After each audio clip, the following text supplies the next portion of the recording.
前回までのオラオラジオ読み込んでないでしょまだだから何喋ってんの。ラジオ初めてか、初めてだった初めてだったまあまあ望むところだと思ったんですけど、何かのあらがある。そんなことないですよディオ様。何時間でもやって言うたやんけ。おいらの名前はレシ弱いものが大好きさ。いやこのテーマに乗せてお前の体も小さくしてやろうか。ジョジョの奇妙な冒険スターダストクルセイダーズオラオラジ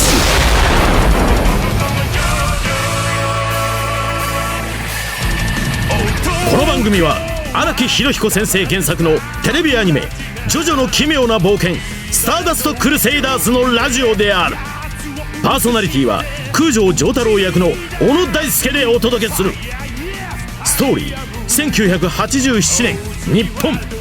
ジョースター家の血を引く青年空城城太郎は悪霊に取りつかれていた。祖父ジョセフは悪霊すなわちスタンドが突如発現した原因が100年の眠りから目覚めた吸血鬼ディオとの因縁によるものだと明かす。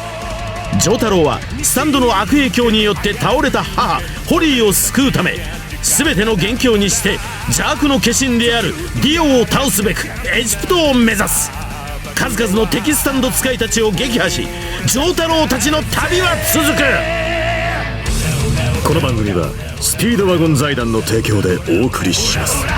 Go West。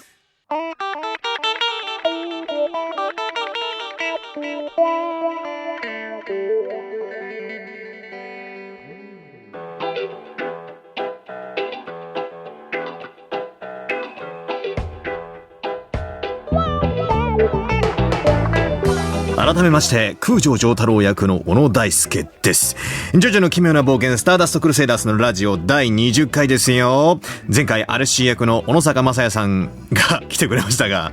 大反響だそうですよ。はい、いや面白かったねアルシーの歌まで披露してくれまして、すぐ歌うのあのおじさん、自作の曲をね。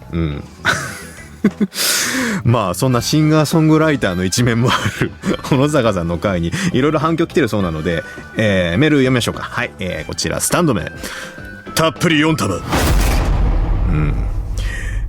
小野さんスタッフさんこんにちは。こんにちは。第19回小野坂さんのゲスト回ジジイ雲章ちゃん会以来の放送時間最長記録59分59秒おめでとうございます。やれやれだぜ。言うても最近では収録時間50分表示だと短って思うほど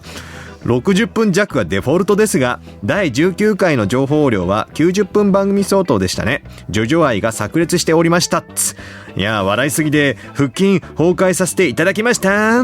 小野さんも相当な肺活量だと思いますが、いえいえ、笑いすぎて窒息寸前かとお見受けしました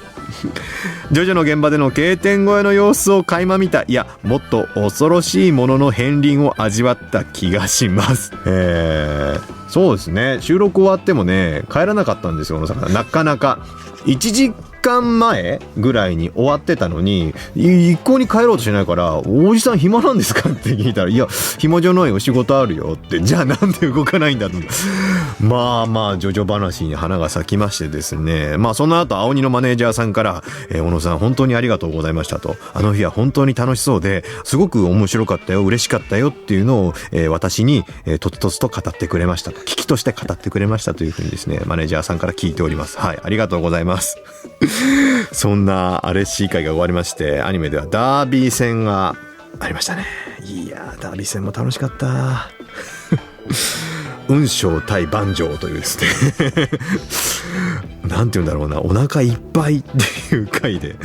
見てくれた方はですね本当に楽しんでいただけたんじゃないでしょうか。僕もすごく反響いただいております。役者さんからすっげえ面白かったと。あと川澄さんは多分もう本当満足したんじゃないかなと思いますね、あの回を見ていただいて。でまあ話は尽きないんですけれどもですよ、そう今回のゲストはですね、もう呼んでいいですか。いいですね、はい今回のゲストはスターダストクルセイダースの音楽を担当されているこの方です。どうも菅野優吾です。やった。よろしくお願いします。よろしくお願いいたします。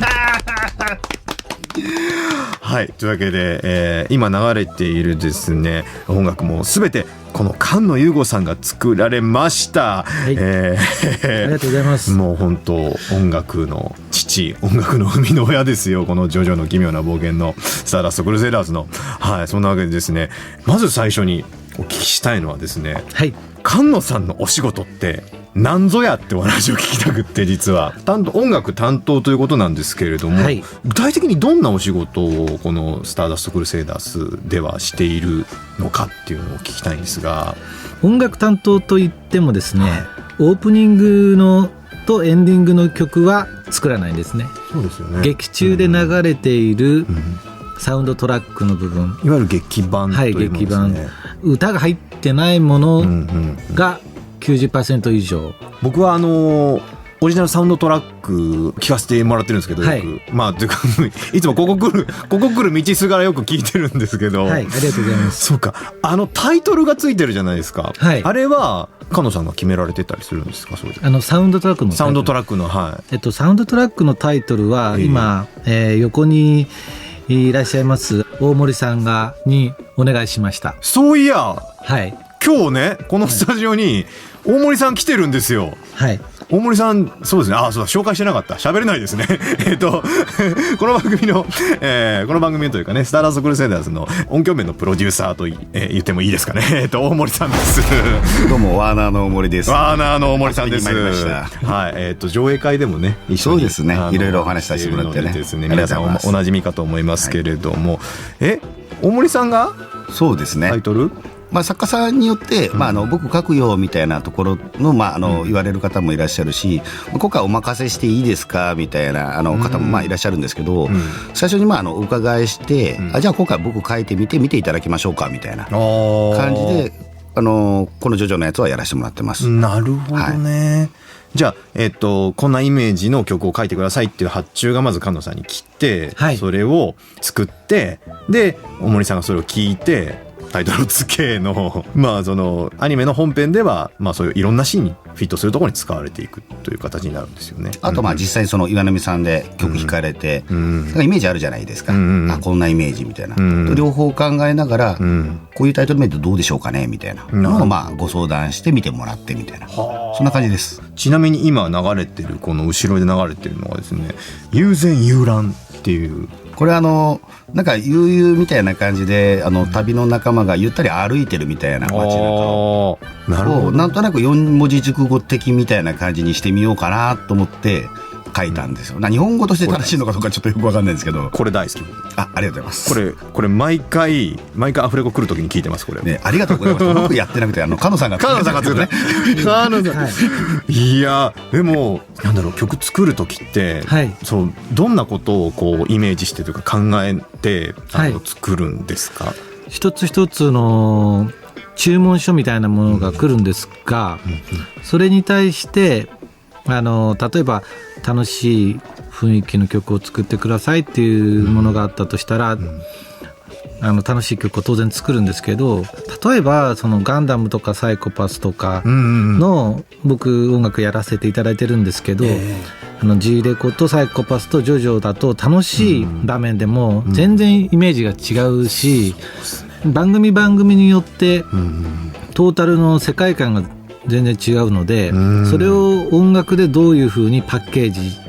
していくか、ジョジョブランドみたいなもの、ジョジョの世界みたいなものをどうやって音楽で作っていくかっていうトータルのプランニングとか、トータルの音楽演出みたいなことはすごく意識して作ってます。なるほど、はい、じゃあ読んだインスピレーションであったりとか、その全体の世界観を把握した上で作り始めるっていうことになるんですね。いろいろなそのジャンルにわたってるじゃないですか、曲調にしても。僕聞いててすごいなと思った。ポルナレフのその曲調っていうのがツイストっぽくってアメリカンの、そうですね、フランスの人ですけど、なんかこう軽いノリだったり、でもアブドゥルのイメージの方は、なんてエジプト感っていうんですか、そうですね、これだから言葉で表現しづらいようなその空気感みたいなところを音楽にするじゃないですか、あれがすごいなと思って、その引き出しってどうやって自分に取り入れていったというか、自分にもともとあったものなんですか？それもちろんそのエジプトっぽいものとかツイストっぽいものっていうのは聞いて、勉強したりすることは当然あるんですけど、音楽って音楽単体で成立してるものじゃなくて、お客さんの記憶とセットになってるものなんですよ。例えば日本の音楽だったら、みんなの中に日本の音楽ってこういうものだよねっていうのがまずあるから、日本っぽい音楽を書くと、みんな頭の中に琴とか三味線でやると富士山がバーンって浮かぶみたいなのってあるじゃないですか。そうですね、でも例えばアフリカのエジプトの音楽はこういう音楽っていうのが皆さんの記憶の中に刷り込みとしてあるので、そこを利用してるっていうか、そことセットになって音楽が効果を発揮するっていうところはあるんですよね。ただそのジョジョっていうものって全く新しい世界観を作らなきゃいけないじゃないですか。そのジョジョの音楽っていうのを初めて作るわけなんで、他にないですもんね。そう新番組の音楽の世界観っていうのは、これから皆様がジョジョが終わった後にジョジョを聴いた時に、ジョジョの記憶としてそれが刷り込まれているっていうのが一つ世界観を作るということなので、エジプトを意識させるものとか、そういう特定の場所とか特定の気持ちを意識させる音楽っていうのは、そんなに難しいことではないんですよ。なんかそれはテクニックである程度までいけちゃうんですけど、やっぱそのより上の目指すところとしては、やっぱりその番組でしかないオリジナルの音楽、そこをゼロから新しいものを生み出すっていうのが、劇伴作曲家僕らの仕事の面白いところというか。なるほどね。だから記憶に残るし、唯一無二なこの感覚があるんですよね、きっとね。それでいうと、その声優さんも丈太郎の声っていうのは誰も聞いたことがない状態から生み出すっていうので、それはなんか似たような作業なのかもしれないなっていう。そうですね。まだ鳴ってない音を鳴らすっていうのは、その自分の中にも、でもジョジョって特にあるのはイメージ、俺ジョジョなんですよね。それぞれ読んだ人それぞれに俺ジョジョがあって、俺のジョジョはこういう風に喋っているとか、この音だ、もっと低い声だとか、いろいろあると思うんですけど、そこをどの場所に落ち着かせるかというか、自分の中でそれこそ納得がいくかどうかっていうところはものすごい探しましたね、やっぱり。そうですよね。だからゼロから一応見出すとはいえ、やっぱりお客様、特に原作ものだとお客様ありきのものなので、そこのやっぱりポイントっていうのは探しますね、僕も。自分の中のジョジョだけじゃなくて、やっぱりみんなが思い描いてるジョジョを裏切りたくないなっていう気持ちも当然。そっか、そういうその唯一無二とプラス、そのみんなの中になっているものっていうところの融合ですよね、きっとね。そうですね。菅野優吾、破壊力 C、 スピード B。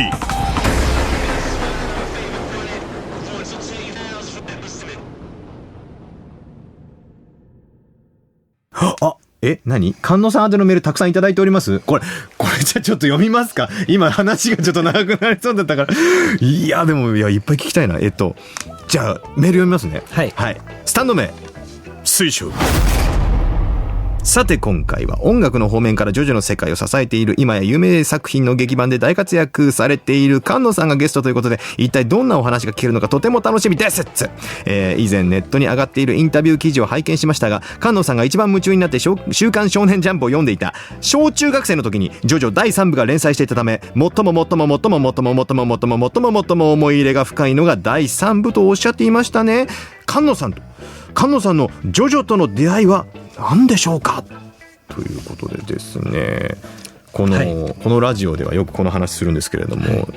ジョジョ知ったきっかけみたいなのをゲストの皆さんに聞いてるんですが、菅野さんはこれいつ頃ジョジョと？第3部の時なんで、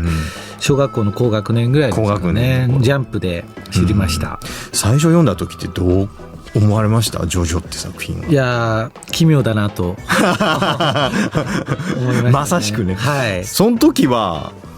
ハマりました？一応ジャンプのやつ全部読んでたんで、読んではいたんですけど、やっぱ大人になってからの方が意外とハマりましたね。同じです、僕も。最初のファーストインプレッションは妙だなと、そうですね、これは怖いなと、はい、血もドバドバ出るしと。そうですね。やっぱそう年がすごく近いというお話を聞いて。そうですよ、1歳差でした、はい、一つ差なんですよ、はい、1978年なんで、僕7年なんで77年生まれということで、はい、もう同じその世代なんですよ。で長田さんも実はうちの作家の同い年なんですよね、菅野さんと。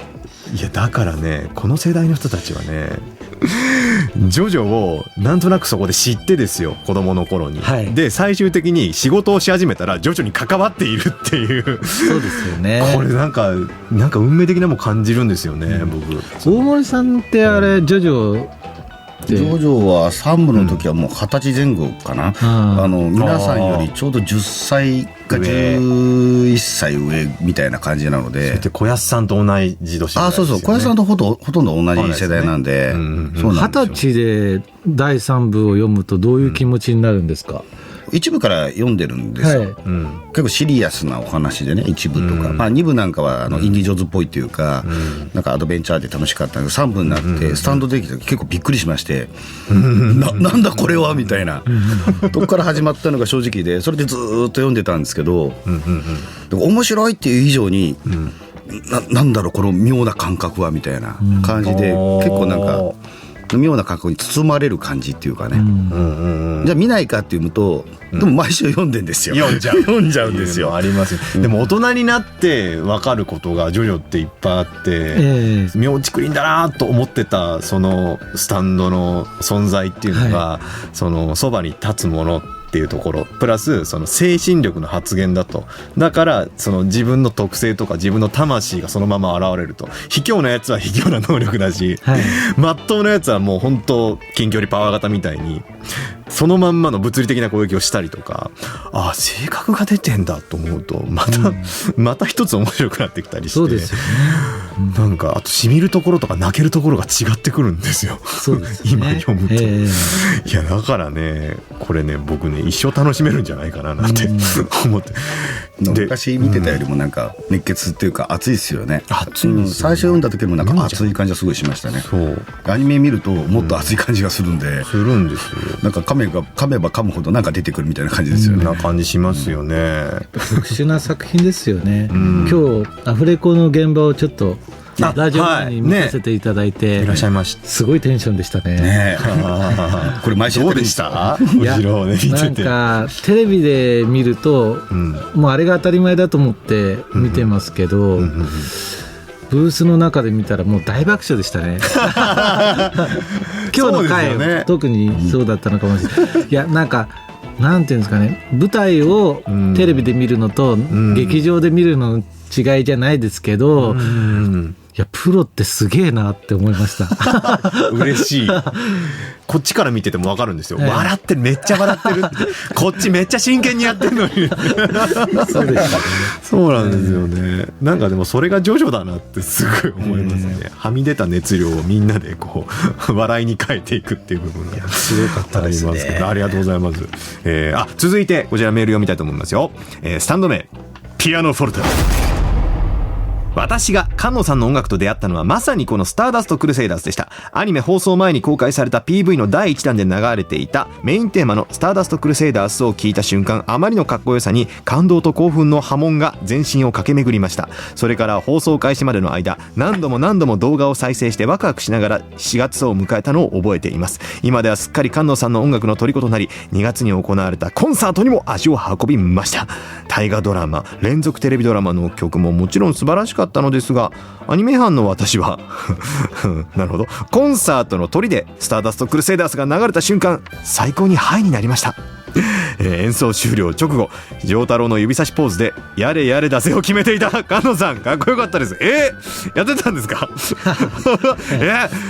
菅野さんの曲は、場面場面にしっかり馴染んで物語に彩りを添えるだけでなく、曲単体で聴いてもここが好き、たまらないというポイントがこのメールでは書ききれないほどたくさんあるのが魅力だと思っております。菅野さんの音楽のおかげでジョジョをもっともっと好きになりました。それでは5月発売のサウンドトラック第2弾も楽しみにしておりますすごい、最後宣伝までしてくれちゃってる。すごいですね。この人もう出来上がってる。ピアノフォルテありがとう。嬉しいですね。ありがとうございます。音響監督の岩波さんも見に行ったというこのコンサートなんですけれども、やっぱこれこそでも逆に言うと僕らが行った時に生で聞くと、うわ生違うわやっぱりってなる瞬間だと思うんですよね、きっと。ちょっと気になったのがあるんですけど、やれやれだぜを決めていた菅野さん、かっこよかったですジョジョ立ちしましたね。これやりましたか？やりましたね、それで僕のコンサートが終わるっていう最後にスターダストクルセイダースを持ってきてくれたら、でも本当この番組的にもというか本当にすっげえ嬉しいです、もうなんか、オーケストラと一緒にやってるコンサートなんですけど、皆さんもう本当にジョジョで総立ちで、僕も舞台上でピアノ弾かないで、舞台上でぴょんぴょん飛び跳ねてました、弾かないでテンション上がっちゃって、いやそんぐらいいい年しておじさんが舞台上でぴょんぴょん飛び跳ねてるなっていうね感じでしたけど、そんぐらいテンション上がっちゃったんですか？楽しかったです。大森さん、いい席でね、ちょっと見させてもらったんですけど、サックスの人が4名5名そうですね、来られて、踊りながらサックス吹いてるんですよ、生で。うわー、踊りながら？踊りながらですよね。こう踊りながら、もう見せれないんですけどラジオなんで踊りながらやっていって機嫌じゃないですか、そのうち菅野さんも踊り出すみたいな、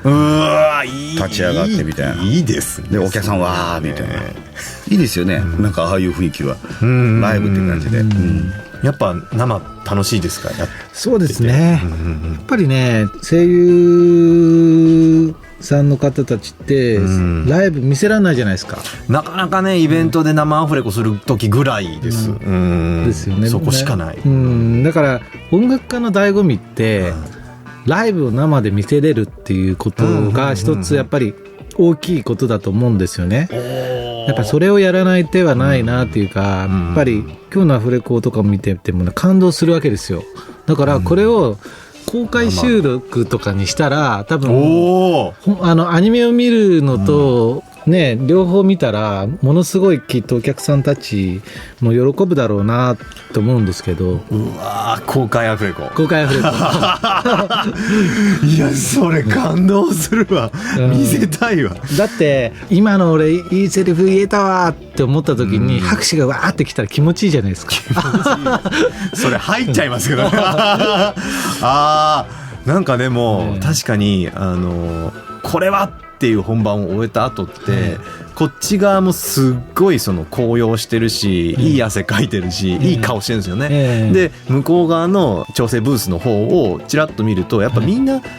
ニヤッとしてるんですよね、ニコッとしてるんですよね。そうですね、それをスタッフだけで味わうっていうのはもったいないなっていうふうに思っちゃいますよね。ぜひみんなにも見てもらいたい、それは、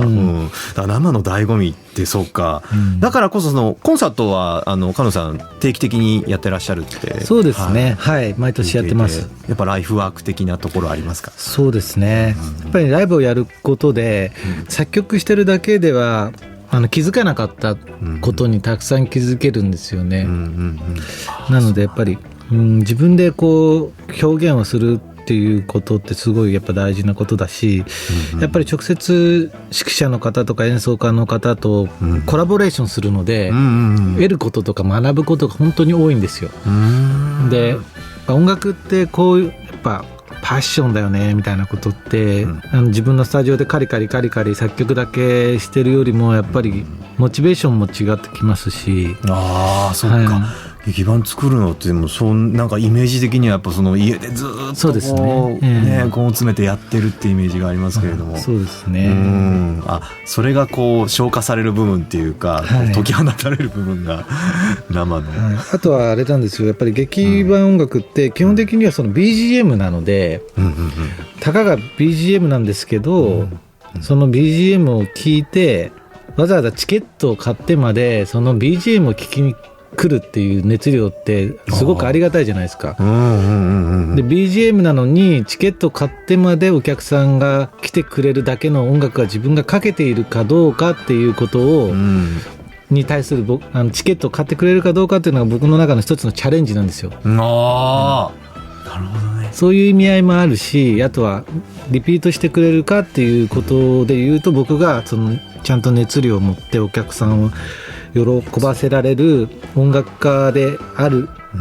かっていう、そこもチャレンジだし、証でもあるんですね、きっとね。いろんな意味でやっぱりコンサートをやるっていうのは意味があることなんですよ。音楽楽器の話にメールが来てるんで、こちらも読みたいと思いますね。スタンド名ネバール君。スタンド菅野さんがゲストということで、ジョジョだけじゃなく他のアニメやドラマでも音楽がいいなと思うと菅野さんが担当されていることが多く、ジョジョ3部の音楽が菅野さんが担当されると知った時にはどんな曲になるんだろうとすごく楽しみにしておりました。もちろん実際に見て大満足しております。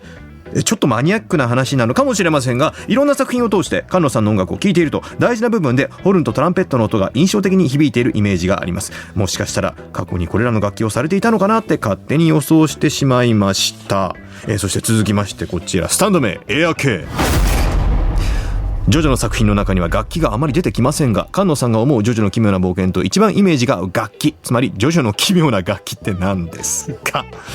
ということでですね、楽器について2つ連続でご紹介しましたけれども、大事な部分でホルンとトランペットの音が印象的に響いているイメージがあると。そうですね、好きな楽器ではありますね、ホルンとトランペットっていうのは。トランペットは昔少しやってたんですけど。やってたんですか。いろいろな楽器ができるイメージがすごくあるんですけれども。いやそんなことは全然ないんですけど、でも自分の曲に取り入れるわけじゃないですか。そうですね。その感覚ってやっぱり相当いろんな曲を聴いていらっしゃる。それはそうことですよね。それはそうですね。自分が弾ける弾けないっていうことも、置いといて、その中でもやっぱホルンとトランペット、そういう管楽器、吹奏楽器っていうところに何かこうやっぱりホルン僕はすごく好きなんですけど、一番あれいいのがやっぱり楽器やってる女の子と付き合うっていうのが一番詳しくなるんですよ。そうなんだ。触れる機会もあるじゃないですか。多くなるんで、音楽家は大体それで自分の、作曲家はだからいろんな女の子と付き合った方がいい。なるほどね、自分を高めるためにも楽器をやってるいろんな女の子と付き合うとどんどん詳しくなっていく。一石二鳥だこれ。どうかな、ここどうかな、どうかここカットかなどうかないやいい話ですよ。でもそれって愛情持てますもんね、楽器にも。そうですよね。でよりその付き合った女の子が好きであればあるほどその楽器も好きになっちゃうかもしれないですよね。そうですよね。詳しくなることは確実ですよね。じゃあホルンちゃんとトランペットちゃんどうやらいい女だったなきっと。どうでしたかね。どうでしたかね。うわいいなこの話。昔のこと過ぎて忘れちゃいましたけど、かっこいいじゃないですか。ちょっと楽器はでもね女の子みたいに扱えってね、なんかよく聞く話ですよね。いやこれもう言えて妙だな。でジョジョの奇妙な楽器って何ですかって質問が来てるんですけど、一番イメージが合う。そうですね。なんかテルミン使ったりとかね。そうですね。オインゴボインゴの書いて出たテルミン、使ってらっしゃいましたね。そういやちょっと奇妙な感じ出ますよね。出ます。テルミン奏者の方って、いやあれはそうですよね。やっぱそのオインゴボインゴといえばこれだってひらめいたんですね。そうですね、そういうとこはありましたよね。あとは楽器っていうわけではないんですけど、僕の中のイメージでなんとなくそのジェームス・ブラウンというかわかんないですけど、ちょっとなんかゲロッパでも違うのかなちょっとでもなんか腰を振ってる感じっていうのがなんかちょっとジョジョってあるのかなっていう感じが、ノリとしてあるかもしれない、レゲエとかわかんないですけど、そういうのは意識してその楽曲の中に、あるかもしれないですね。まあ僕今パッと思い浮かんだのが2部のスモーキーだったんですけれど、あの感じなんかスモーキーがもしかしてってジョセフが逃げるんだよっつって逃げるシーンが今パッて今それ聞いただけで思い浮かんだんですけど、音楽親和性あるんですねきっと、ジョジョの世界と。そうですね。なんとなくそのノリが、まずオインゴボインゴの話が今出たんですけど、さっきオインゴボインゴのそう悪役競争曲についてのメールが来てるんでこれ読みたいと思います。3度目ワルチングマチルダ。菅野さんがゲストにいらっしゃるということで、音楽という面からもスターダストクルセイダースを知ることができたのがとても嬉しいです。今回緊迫感たっぷりのものから軽快なものまで幅広い音楽が必要な作品である上、丈太郎たちが旅する中で様々な国が登場し、国ごとに雰囲気も変わる部分があると思うのですが、作品としての空気感は全体を通して変わらないということに感動しています。これもうさっきお話ししたね、もうまんまのことですねこれ。でこれらの曲一曲一曲はどんな風に依頼を受け制作を進められているのでしょうか。完成までの流れをぜひお話しいただきたいです。また最近ですとやっぱりオインゴボインゴ兄弟の回の音楽が印象に残っております。特にジョインゴが丈太郎に化けてるオインゴですね、がジョセフとポルナレフにバレないように必死に頑張る場面は音楽とアニメーション、役者さんたちの演技が相まって最高でした。衝撃だった特別エンディングの悪役競争曲も内容にぴったり合った歌詞と覚えやすい曲調であっという間に虜になりました。すっかり覚えて曲を流しては一緒に口ずさんでおります。5月にはこちらのフルバージョンも収録される、サントラが発売されるということ楽しみです。ルンルンということで、この人も最後にちゃんと宣伝を入れてくれてるというありがとうございます宣伝入れてくれるんですね。素晴らしいですね。いやありがたいですね、この番組のリスナーは。ありがたいです。悪役競争曲、そうだ、これはもう度肝抜かれました僕。と思って、これはあれですよね、大森さんのアイディアで、大森さんなんだな。あれですよね、何でしたっけ、一番最初に、話したのってディレクターの津田さんとちょっと最初話したんですよ、で後半入ってくるけれども、エジプト編でなんかそろそろなんかやってみないみたいな、で前も 1,2 分の時になんか終わり方で特別劇版でそれ専用エンディングみたいなことも何回かやってたんですよ。でそろそろどうかなって言ったら、いやだったら実はって出てきたのが、この回にそういう歌物をやりたい、ちょっと力の抜けたふわっと楽しいものをやりたいって話になってで作家さん誰か希望あるので、いや特にって言って、津田さんが言ったので、じゃあ菅野さんにお願いしていいって言ったらお願いできるんですかって、いやまだ話してるか分かんないみたいなところから最初話しかけたんですよ。やってもらえませんかって、あんまりこういうのやらないと思うんですけどって。それこそ劇版を作る時のお話さっき聞いてたんですけど、これはまたちょっとまた経路がちょっとキャラソンでもあるじゃないですか。キャラソンですね。これどうでした、最初オファーを受けた時って。あんまり知られてないんですけど、実は結構好きで、自分の中ではこっそり得意だなと思ってたジャンルなんですけど、なかなかこういう曲を書くチャンスもないですし。そうですよね。菅野さんの中では得意分野だったんですね、あれ。割とね、得意かどうかは別としても好きな。好き。こういうの得意なバレちゃったの世の中にどんどん来ますよこれからあれですよ、小野坂さんね、前回さっきもちょっと聞いたんですけど、アレッシーのテーマを勝手に歌ってたんですよ、その前回のゲストで来た時に。その曲調がまたでもオインゴボインゴのその曲をちょっとトレースしたような曲で、これってでも日本人のなんかそれこそ金銭に触れるというか、僕らが子供の頃に見てた昭和のアニメってこれだよなっていう感じがして、ぜひ作っていただきたいですね、どんどんね、こういう曲なんかもうチャンスがあったらもう抜け目なく相談をしてみたいぐらいな感じです、ね。おいらの名前はアレッシーみたいななんだこれはみたいなね歌ってるみたいな。菅野さんにオファーするのってうん割とじゃあピーンって思いついてこんなの作ってくれないっていう感じだったりするんですか？ピンとジョジョって菅野さんに作ってもらったら面白いものできるんだろうなと思ったんですよ。サービス精神がすごいね旺盛なんですよ。BGM と聞いててもなんか本当にもうなんかいろんなバラエティ飛んでるでしょ。そうなんですよ。右に左にすごいあってなんかいっぱい引き出しあるなみたいな、こうやったらお客さん喜ぶんだろうなと思いながら引き出し出してるようなイメージが僕はあったんですよ。そうですね。簡単に出てるとは思わないですよ。やっぱり作んないといけないんで。バリエーションね、いろんなバリエーションを。なんですけど、そのお客さんを喜ばせようっていうサービス精神があったら、こういうのやってもらいたいんですけどだったら、乗って出してくれるんじゃないかなっていうイメージがあって、結構革新的になったんですけどね。いやさすがでもそばにいるだけあってっていうかもう今日ね、菅野さんのスタンドに見えますもん。スタンド弱ーみたいな。いや弱いな。いやこのタッグすげえな、面白いことを。いや普通だって多分今までの僕の芸風から言ったら、ボインゴボインゴ言ってこないですよね。ああそうかもしれない。いいんすかって僕でいいっすかみたいな話があって、でぜひお願いしますみたいな、じゃあみたいな、じゃあみたいな、それぐらいでしたよね、お話としては。うわでも僕も今日なんかすごくお話しして分かりました。そのお客さんに向けてのと聞いてくださる方に向けての気持ちっていうのがものすごくこう真ん中にあって曲作られてるんだなっていうのが、そうですね、すごくお客さんの顔が見えてらっしゃるという、でも演技と一緒ですよ。演技する時にお客さんの顔とかやっぱ考えるじゃないですか。僕の中でジョジョ好きの顔がいつも思い浮かんでる。そうなんですよね。わもう素敵だなこれ。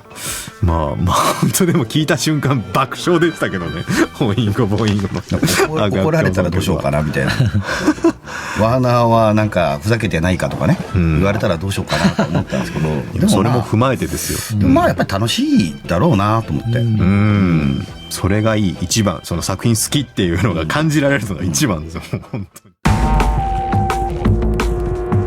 菅野優吾、射程距離 D、 持続力 E。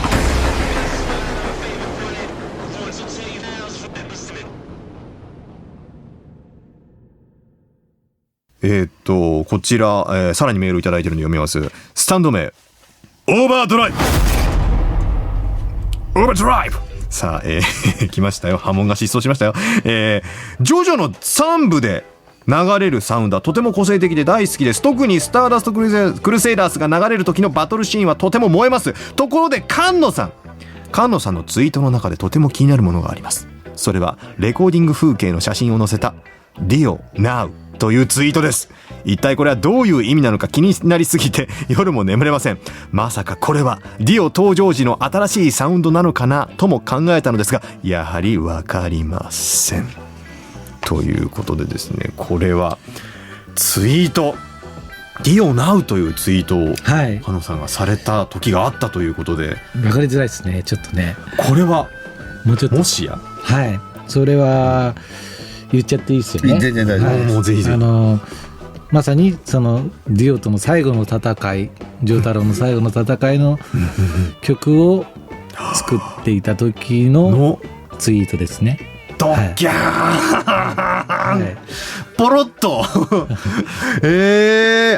それもしかしてもうじゃあ曲は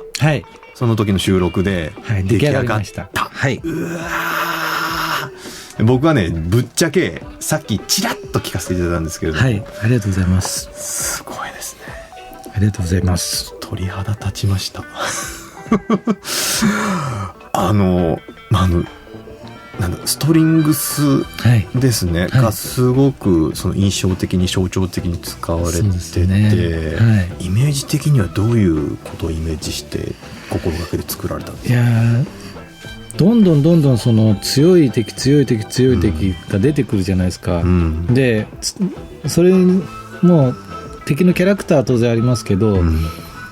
強い曲ってなって、そっかインフレになるぐらい強いでどんどん強くなっていって、大体他のアニメとかだと最後のラスボスだけちょっと特特別にちょっとわざと静かめにして怖さを増したりとか、そういう手法とかもあるんですよ。でそれもすごく悩んで、でもデュオは一番強い曲にしようと思っていいですね。そうそう少年のような目をしてましたね今ね。一番強い曲に押し芸押し芸、引き芸、押し芸のもうとにかく押してもう最後一番強い曲作ろうと思ったら予算が足りなくなっちゃってお金かけすぎちゃった。そうそう、大森さんに相談しましたすいませんでした。ちょっと予算オーバーするんですけどって大森さんどうですか、それを聞いて。大丈夫だったんですよね。大丈夫だった。大丈夫だったっていうか、だから連絡があっても一回ちょっとデモ聞いてくださいみたいな、そしてメールを読んでくださいみたいな、弦が熱いなって、コーラス入ってんなみたいな、コーラスは20人ほどおりましてみたいな、何みたいなこれはなんかまあずっと仕事でやってるじゃないですか。僕も15年ぐらいこれやってるんですけど、20人ということはだいたいこれぐらいだなみたいなね、なんかちょっとあって、ああなるほど。今指をね数えましたね。これでいけるだろうみたいな感じでなるほどね、ちょっとこれでお願いしますみたいな話をして、まあなんとかまとまってみたいな。まとまりました。まとまりました。もうだから押し芸できてたんで、その最後のデュオのことまで考えずにやっちゃったんですよね。どんどん強くしていく。発注がね、なんか今回3回に分けてやってるんですけど、だんだんとねやっぱインフレしてるんですよ。ピンチ、大ピンチ、超絶ピンチみたいなぐらいのまあ例えばなんですけど、毎回ぐらいな感じで来てるので。それね、でも素敵なのはやっぱそれをさっきからずっと話してると役者の方にもリンクするって話をがあったと思うんですけど、やっぱりそれもそうなんですよね。僕らもインフレしてるんですよ実は、こんだけ出してるから、こっちも出さなきゃいけない、あんた出しちゃったらもう俺も出さなきゃいけないじゃんガッガッガッガッつって。そうですよね。そうなんですよ、みんなまあ真正面に受け取るんですよね大体ね。でそれで受け取って乗せていくみたいな、乗せていく積み込み芸の人たちばかりみたいな。まあでもエジプト編もだから最初の前のクールの時もゲストの人がもうみんな大御所の人たちが来るんですよ、すごい人たちばっかりが、でそのすごい役者さんたちがさらにいつも出してないぐらい大きな声出していくんでどんどんあれ以上やんなきゃって増してって、そうですよね、最終的にここまでエジプト編まで来てるんで、もうなんかね強さのインフレがこっちでも起こってるんですよね、で音楽面でも起こってる。そうなんですよ実はこれ最終回どうなんだよって話なんですけど、お客さんも期待してるんじゃないですか。もっと上行くんじゃないかみたいな。そうですね、大変だと思います。もうみんなね、そういう意味では何も気を抜けない人たちばかりに僕らなってるんじゃないかなみたいな。ジャンプっぽい。でもジャンプ作品って大体インフレするからあいつより強いやつ、あいつそいつよりも強い、あいつよりも強いやつよりも強いやつが来ますからね、すぐどっかで誰かがじゃあそれは俺がやるってバーンってやっちゃうんでね。やっちゃうんですよ、いやこの素敵なインフレが起こっておりますよ。でこれ最後のメールすごいですよ。スタンド名地球。これ以上大きいのはないだろうな、作品の中では様々な能力を持つスタンドが登場しておりますが、菅野さんが作曲活動で使えそうだな、欲しいなって思うスタンドはどれですか？やっぱり呪いのデーボのスタンドで監督をわざと怒らせて殴られ、その恨みのパワーで曲を作るかボヒンゴの漫画に楽譜を浮かび上がらせてそれをそのまま使うかの2択になりますか？でもズルはダメですよね。人生とはそういうものだからうまいですうまい、最後うまいですね、メロディーに乗せました今、スタンドどれが欲しいですかっていうか、どんな能力欲しいですか？作曲活動で、これひどいですけどね、呪いのデーボって津田監督に恨みはないんで大丈夫ですむしろ感謝してるんで、津田さんもそうだ、36歳で同い年だったりして、なんか世代がね結構近しい部分もあって、なんかその辺もなんか呼び合ってるななんて感じるんですけど、余談ですでもボインゴのスタンドはいいですよね。シンパシー感じてます。そうだ、ありがたいです、漫画を描くスタンドじゃないですか、漫画が浮かび上がるスタンドじゃないですか、菅野さん絵も描かれるってさっきちらっと聞いたんですけど、足が群抜の音響監督からそうですね、そうなんですよ、絵も描いてて、それって音楽活動しつつ、はい、どんなタイミングで書くんですか？それ音楽だけでもすごい忙しそうなのに。そうですね、まあ日常的にまあちょこちょこ書いているので、でまあ作品がたまったら個展やってみたいな、そういう感じですね。息抜き的なってわけでもないんですよね。なんでしょう、まあなんか書きたいっていう、まあそうですね。なので割とそのジョジョを作ってる時なんかはどっちかっていうと激しい絵になってみたいな、そういうのはありますよね、やっぱり。でもその絵を描くことがはい、音楽の方にもいい影響があったりっていうのがある。そういうところもありますね。やっぱりそのテクニックがどんどんやっぱり音楽はついていくので、そうすると本質的な部分が何かっていうことを忘れちゃう部分とかもやっぱりあるので、技術でうまくやれちゃうと、うわすっごい今、なんだろう、魂でちょっと理解できた部分が、僕らも僕その15年ぐらい役者やってて、一回そこに行ったことがあった気がするんですね。技術が市場、技術を磨いていけばいろんなことが表現できる、それが目指すところだって思ってたところがあったんですけど、あれって思って、結局最終的に何がそこに残っていくかっていうと熱量の方が残っていくわけで、技術ってうまく見せられるし、その完成形としては形としてはその綺麗に残ると思うんですけど、あれと思って、それだけだったらもしかしたら誰でもできるのかもしれないってちょっと思っちゃったんですね、一瞬。あれと思って、この場でみんながいて、そのアンサンブルじゃないですけど、その僕らも役者同士がこの場に集まって一緒にやることによって生まれる熱量っていうのをここに叩き込んでいかないと嘘だなって思って、そしたら技術を超えた熱量の方に思いがいって、でそしたらなんかその技術を追い求めてた時よりも仕事がめっちゃ楽しくなったんですよね。まあそうですよね。うわーと思って、なんかそういう気づきはやっぱり絵の場合は、僕はやっぱり音楽法テクニックがないので、そのパッションがそのまま絵に出るんですよね。そういう絵の方がやっぱりまあ売れるし売れるっていうか、いい絵になるっていうか、人の心に響くものになっていくし、で逆にその絵でそのテクニックが自分がないなと思った時に、もう少しここまでのテクニックがあればこのパッションがもっと伝わるなって思った時に、やっぱりテクニックもある瞬間大事だなっていうことにも気づかされるし、作品を生むということはテクニックだけじゃダメだっていうことにも気づくし、音楽をやったり絵を描いたりすることで気づきがあるので、まあそういう意味でも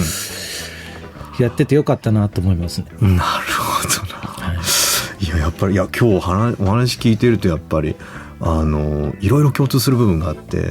やっぱそれって、で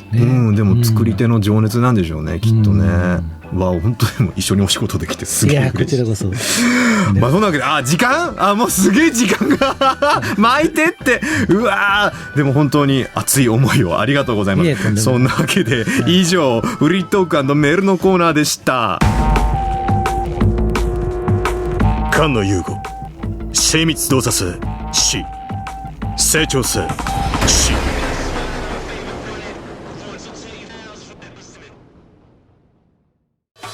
ジョジョの奇妙な冒険スターダストクルセイダースオラオラジオエンディングです。ということで、今回のエンディングはですね、なんとアブドゥルのイメージソングファイヤーオブソウルを聴きながらお送りしておりますよと。なんだこれ、大森さん何これ。ですね、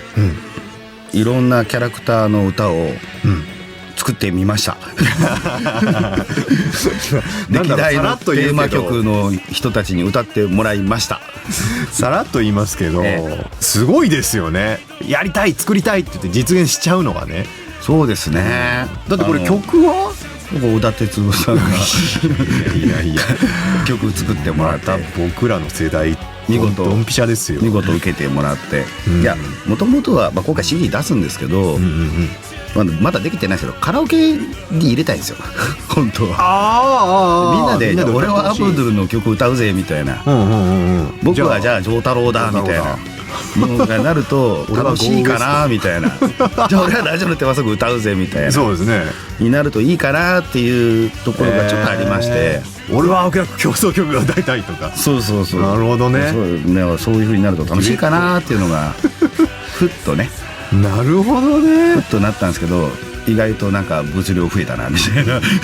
感じでした。濃いですね、本当、濃い。トミさんなんかでも合ってますけどね。トミさんね、トミさんの歌いたくなってか、熱くなっちゃダメだぜって言ってるけど、あんたが一番熱いじゃねえかよって話なんですけど、まあね、はい、このアブドゥルのイメージソング「Fire of Soul」も入ってるんですね、これね。これ入っております。はい、ジョジョの奇妙な冒険 The Anthology Songs 1、こちらが4月22日水曜日発売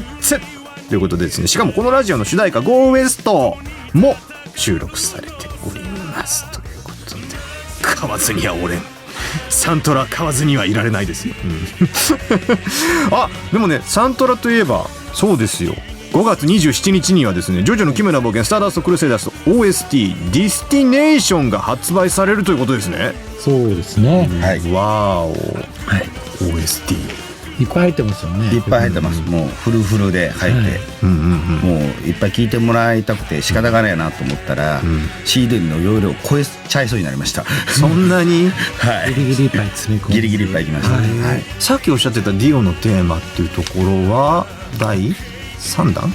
第3弾の制作で、今回の5月の CD に入ってます。5月の CD 入ってる、入ってます。うわー、あ、じゃあこれでそのフルバージョンがですよ、はい、楽しめるってことですね。菅野さんのツイートの謎がここで解ける、これだと、はい、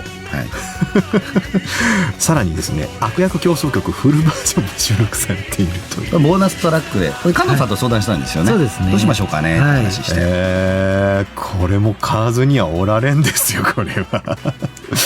いや、ぜひぜひ皆さんですね、5月27日にはですね OST 皆さんぜひご購入くださいませ。僕も買います。よろしくお願いします。ありがとうございます、は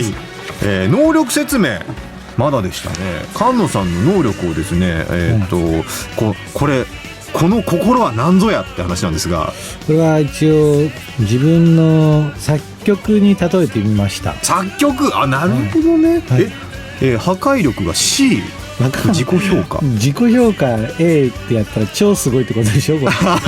ドヤーっていう自分でなかなか言いにくいですね、言いづらいですね。自分サカサカでスピードが B なんですけれども、ここはちょっと自信あって、やっぱ僕は早書きと言いますか、あ、なるほど、上げるスピードだ、はい、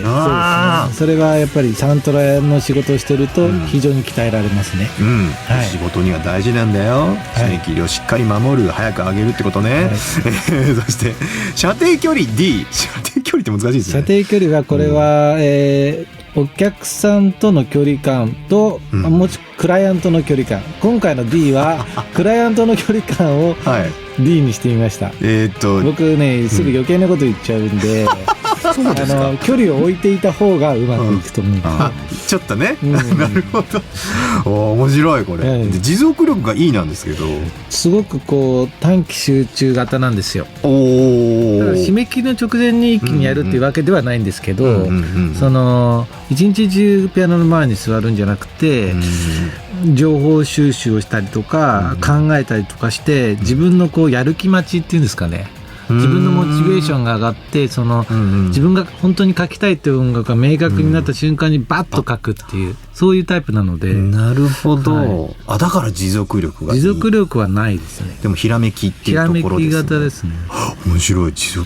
ゃあ次の精密動作性なんですけど、まあその最後のまあこんなこと言っちゃ本当はいけないのかもしれないですけど、だいたい70点から80点ぐらいを100点もちろん120点目指してるんですけど、毎回やっぱり100点超えることっていうのもなかなか難しいので、そういう自分の中の9大点みたいなものはだいたい7割8割ぐらいに設定して、そこを超えたらもう次の曲っていう風にしないと間に合わないので、精密動作性っていうのをなんかそれにちょっと例えて、まあ C と B の間ぐらいかな。アベレージすごいことになってますよつうか僕ら聞いてる方としてはもう、ね、うわーって全部100点超えてきとるやんけっていう話なんですけれども、なるほど、はい、自己評価では C だと、はい、で成長性も C。 俺の成長すごいからって本当は言いたいですけどねこれはいいんですよ、これ C でいいんです、はい、いやもう長いこともう1時間ぐらい喋ってますけれども、はい、加納さんのね奇妙な話ね、さっきね打ち合わせの時に聞いたんですけれどもお話できなかったので、次回来ていただいた時にぜひということに、はい、とっておきのネタが話せなくて残念ですけどまた呼んでくださいもうぜひぜひ、はい、ぜひお呼びしたいと思います、はい、本日は加納さんありがとうございました。ありがとうございました。菅野優吾でした、はい、ありがとうございました。お相手は空城城太郎役の小野大輔と音楽菅野優吾でした。そして、ワーナーの大森でございます。ありがとうございました。ありがとうございました。この番組はスピードワゴン財団の提供でお送りしました。